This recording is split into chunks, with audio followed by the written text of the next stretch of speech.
কেন বসছে? বেলুন ফোলানোর দায়িত্বে রয়েছে।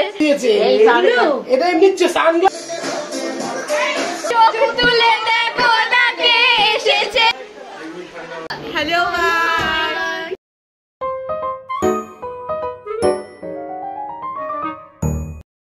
হ্যালো এভরিওয়ান, আমি মৌমিতা। আমার নতুন একটি ব্লগে আবারও সকলকে ওয়েলকাম জানাই। তো দেখতেই পাচ্ছ খুব সাজুগুজু করে ফেলেছি। তো সেই দিন ছিল দিদির জন্মদিন, তাই আমি, আমার মা, দিদি সবাই মিলে সপরিবারে চলে গেছিলাম দিদির জন্মদিনে। তো দিদির জন্মদিনটা এবার দিদির শ্বশুর বাড়িতেই হয়েছিল। দিদির শ্বশুর বাড়ি হলো দমদম। তো আমরা ওই 4টে-5টার দিক করে ক্যাব বুক করে সকলে মিলে বেরিয়ে পড়েছিলাম দিদির বাড়ির উদ্দেশ্যে। প্রথমে ভেবেছিলাম মেট্রো করেই চলো যাওয়া যাক, কিন্তু সকলে সাজতে গুজতে আর রেডি হতে হতে এত টাইম লেগে গেল যে আর লাস্টে ক্যাবই ভরসা হলো। তো দেখতেই পাচ্ছ বৃষ্টি ভেজা একটা মেঘলা ওয়েদার ছিল সেদিনকে। টিপ টিপ করে বৃষ্টি ঝিরিঝিরি পড়েই চলেছিল।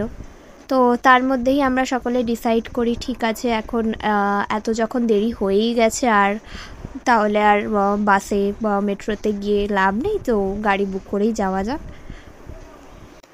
তাই সকলে মিলে সেজে গুজে কোনো রকমভাবে তাড়াহুড়ো করে শেষ পর্যন্ত আমরা বেরিয়ে পড়েছিলাম। তো যাওয়ার পথে দেখতেই পাচ্ছ এই যে যাচ্ছি, পুজোর সমস্ত প্যান্ডেল হচ্ছে। তো বেশ ভালোই লাগছিল এইভাবে প্যান্ডেল দেখতে দেখতে যেতে, যে পুজো এসেই গেছে প্রায়। তারপর এভাবেই যাচ্ছিলাম, যেতে যেতে প্রায় 1 ঘন্টা মতো সময় লাগলো। তারপর 1 ঘন্টা পর আমরা শেষ পর্যন্ত পৌঁছালাম আমাদের গন্তব্যস্থল, অর্থাৎ আমার দিদির বাড়ি। তো চলো যাওয়া যাক দিদির বাড়িতে। তো দিদির বাড়িটা ছিল ফার্স্ট ফ্লোরে। আমার এইবার প্রথমবার আসা নয়, যদিও আমার মা আর দিদির প্রথমবারই এটা আসা ছিল। আমি আর আমার একটা বোন এর আগেও দিদির বাড়ি এসে ঘুরে গেছি। তখন আমরা 1 দিন মতো থেকেছিলাম দিদির বাড়িতে। তো চলো এবার যাওয়ার পালা। তো আমরা যখন গাড়ি থেকে নামলাম ঠিক সেই সময়ই আমার সমস্ত কাজিন বোন যারা আছে, দিদা, মাসি, সকলে একই সময় ল্যান্ড করেছি। এই যে ল্যান্ড করেই ঢুকে পড়েছি সবাই। তো তোমরা দেখতেই পাচ্ছ তখনও ডেকোরেশন অনগোয়িং, তখনও পুরো ডেকোরেশন হয়নি। আর এই যে আমার দিদি, যার সেদিন জন্মদিন ছিল, আর সেই সঙ্গেই আমরা চলে গেছিলাম গোপুসোনার দর্শন করতে। এই যে গোপুসোনা কি সুন্দরভাবে বসে রয়েছে দেখো। এই যে আমার ছোট বোন শেষমেশে এসে বেলুন ফোলানোর দায়িত্বে রয়েছে, সোয়াগ নিয়ে বেলুন ফোলাচ্ছে, আর আমার আরেকটা বোন সোয়াগ নিয়ে দেখছে। তো শেষ পর্যন্ত আমাকেও সেই বেলুন ফোলানোর দায়িত্বই দেওয়া হলো। তারপর আমরা সকলে মিলে বসে একসঙ্গে বেলুন টেলুন ফোলানো হচ্ছিল, কিভাবে কি ডেকোরেট করা যায়, কোথায় কোনটা লাগালে ভালো লাগবে বা কি করতে হবে, সকলে মিলে একসঙ্গেই বসে করছিলাম সেগুলো, যাতে তাড়াতাড়ি জিনিসটা হয়ে যায়। আর তারই মাঝে এই আড্ডা, গল্প, আর সাথে আমার এই মাসির কিছু খোরাক, যেগুলো দেখলে সত্যিই খুব হাসি পাবে। প্লিজ বলা হোক।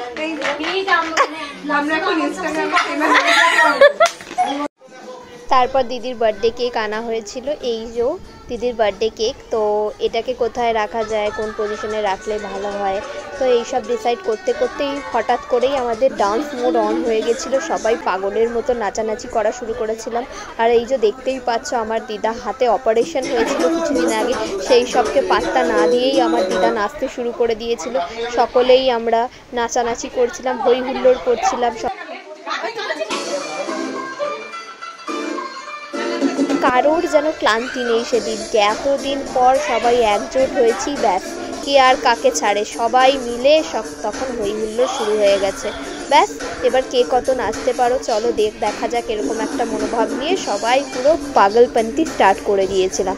তখন যেন কারোর ক্লান্তি নেই, কারণ বহুদিন পরই আমাদের দেখা হয় বলতে পারো। আমাদের সবাই মানে সবাই বোনেদের বলো বা মাসি বলো বা দিদা বলো, সবাই আমাদের।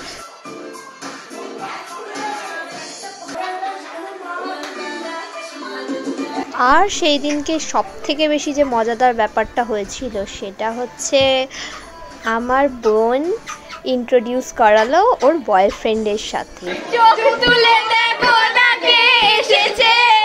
নতুন করে বিয়ের সানাই বেজেছে, তুলে নিয়ে যাব যখন ভালোবেসেছি। তাই আমরা ভাবলাম ওর বয়ফ্রেন্ডের অর্থাৎ আমাদের জামাইবাবুর ওয়েলকামিংটা একটু আলাদাভাবে করাই যাক। তার সাথে লেগ পুলিং, ঠাট্টা, ইয়ার্কি তো ছিলই। আর এই যে আমাদের বার্থডে গার্ল পুরো রেডি বার্থডেতে কেক কাটার জন্য। আর এই যে ওর বার্থডে কেক ডেকোরেশন শুরু হয়ে গেছে, সাথে সবাই চলেও এসেছে। এবার বার্থডে গার্ল কেক কাটা শুরু করেছে।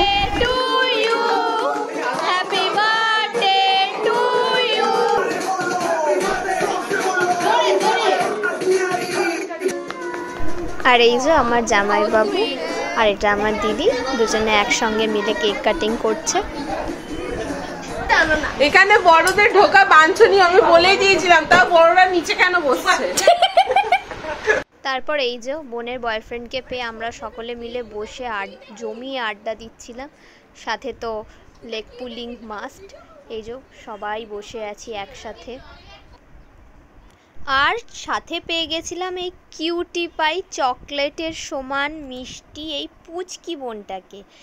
তারপর সমস্ত হই হুল্লোড় নাচানাচি শেষ করার পর এবার আমাদের খিদে পেয়ে গেছিলো, তাই আমরা আর দেরি না করে বসে পড়েছিলাম খেতে। এই যে আমাদের খাবার বাড়া হচ্ছে এদিকে, তো সবাই লাইন দিয়ে বসে পড়েছিলাম। আর ওদিকে তাড়াতাড়ি বাড়িও ফিরতে হবে, আর বেশি দেরি করলে বাড়ি ফিরতে সকলেরই দেরি হয়ে যাবে। তাই আর বেশি দেরি না করে আমরা খাওয়ার পর্বটা শেষ করে ফেললাম।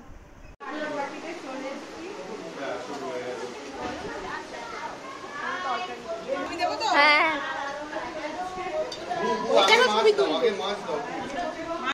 এরপর আমরা সবাই রওনা হলাম বাড়ির উদ্দেশ্যে একরাশ মন খারাপ নিয়ে। এখন মোটামুটি প্রায় রাত 11টা বেজেই গেছে।